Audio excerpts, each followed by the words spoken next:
Notes from 1,000 books. That doesn't look like 1,000 books right there, but they're all over the house, scattered on other bookshelves in other rooms, some in boxes. Now, when I read, I highlight something that catches my eye and I scribble notes in there. Most of these books are on business, management, leadership, psychology, marketing, advertising.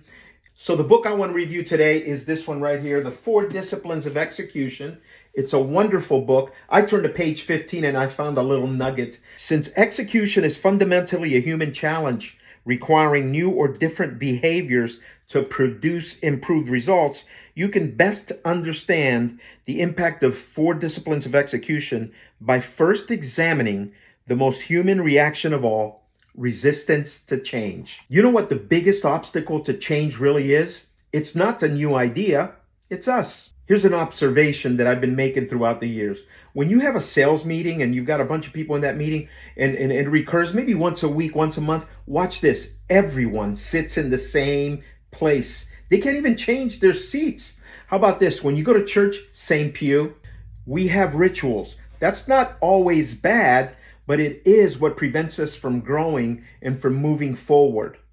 I scribbled that years ago and highlighted it years ago because it hit me like a ton of bricks. Every time we try to implement a new process, whether it's a CRM change or a new advertising strategy or even changing a schedule, people resist. Not because they're stubborn, but because change feels like it's a threat to what's familiar, what's comfortable. If you're a leader, you've got to recognize that resistance, it's part of the process. It's not the enemy, it's a signal that you need to communicate more clearly, build trust, and walk alongside your team during the change.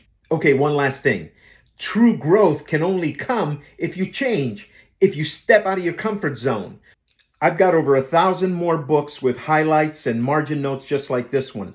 If this kind of insight helps you, follow for some more. I'll be sharing more along the way. Have a great day.